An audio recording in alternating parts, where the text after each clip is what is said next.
Our next presenter tonight, Alex Paredes, was born in Michoacan, Mexico, but raised between Morelia, Boston, and Southern California.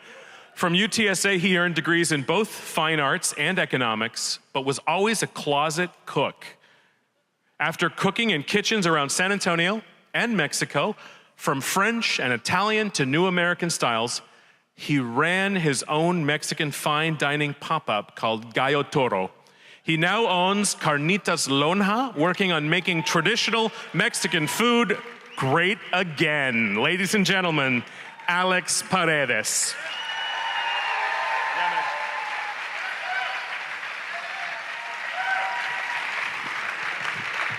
Hello, everyone. Thank you for coming. Today, I want to talk about where I come from, what I do, and what we have planned for the next step, little project. So I was born in Michoacan, Morelia, which I think is one of the nicest states in Mexico because it has all diversity, has the best food, and that's where I started to love the food. Pretty much, I lived there for a couple of years before moving to snowy Boston, where also was the first time I tried a cheese burger. And my dad wasn't much of a cook, so he always gave us fast food, which is great. Then we moved back to Mexico, and I started cooking for the family. And a couple of years after that, we moved to San Clemente, California, where it was also the first time I had a burrito and nachos. Before that, I didn't know what it was. So then we moved here to go to college with my brother, where we graduated from there. I went first to SAC. That's where I got my arts associates. And I was supposed to go to culinary school, but family wants us to go to business school, so that's why.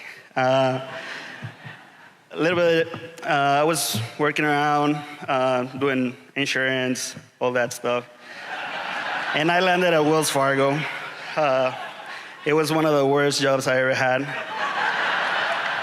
I knew there was something wrong when I was going through the presentations that they gave you, like, you gotta sell before you help people. But then I decided to start cooking because that was my true passion. I started cooking, making crepes, pizzas, and just decided to cook and make it my lifestyle.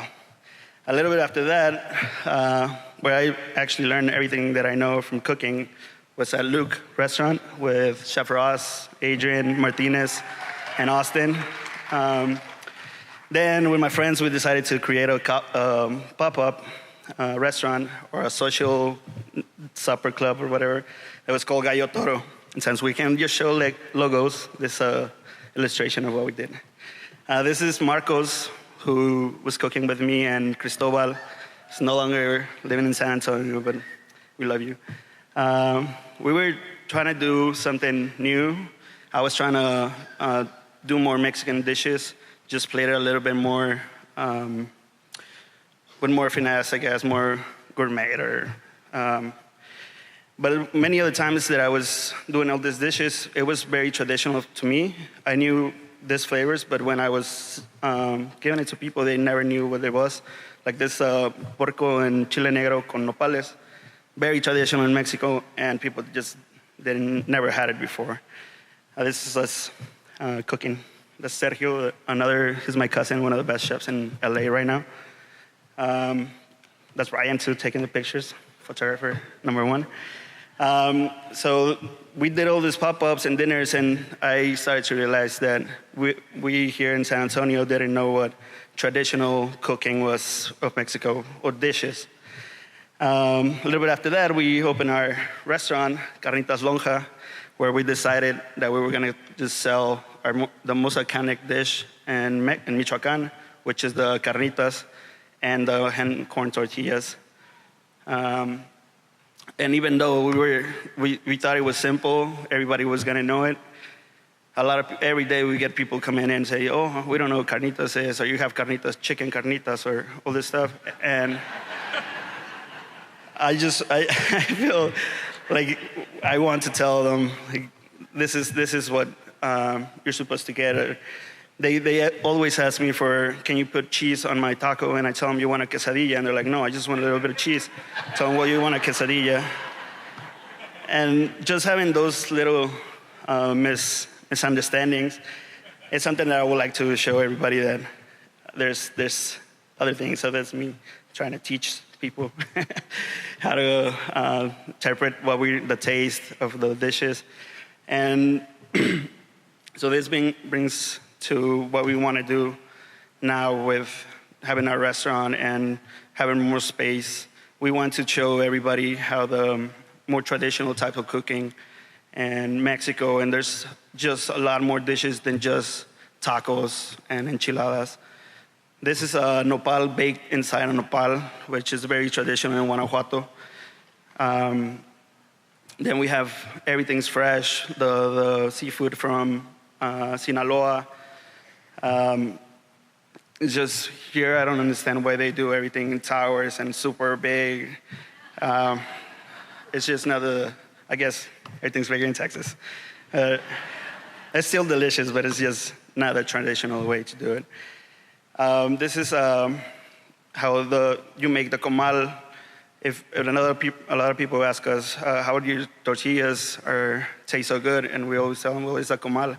It's how you cook them, because sometimes in the flat tops, even though you're making your tortillas fresh by hand, you don't get to burn the corn in the tortilla. So, and so this lovely taco dorados, and this is the kind of food that we want to show, how it doesn't have to be heavy, it doesn't have to be all beans and rice. It can just be by itself and be a great dish. This is my favorite dish in the whole world. This is corundas with salsa roja and salsa verde, and champurrado on the side. Breakfast with champs in Michoacan. So this is what I want to show next. The next step in my culinary career is all these flavors: the mole, the frijoles, the rice. Yes, the Coca-Cola also. You have to have a Coca. But yeah, hopefully with a little bit more time, we can show this traditional food, and everybody can stop just saying that it's all about the mini tacos and all that stuff. That it's another thing. But okay, thank you.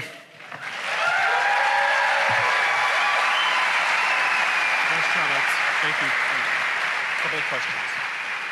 Alex Paredes, ladies and gentlemen.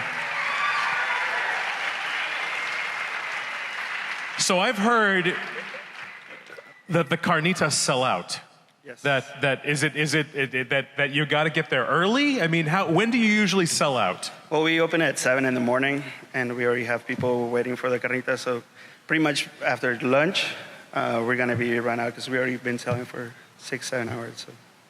All right. So get before lunch. Carnitas for breakfast, ladies and gentlemen. Yes. Let's do it. So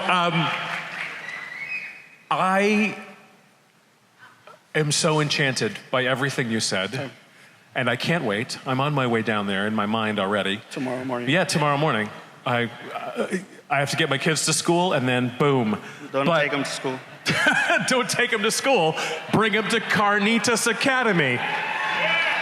But that's what my mom used to do. There you go.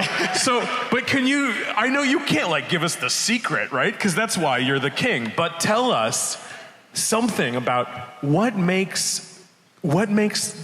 do you make the carnitas work? Is it about time? Is it about temperature? Is it about the how they're prepared? I mean, what's the magic? Time, passion, and dedication.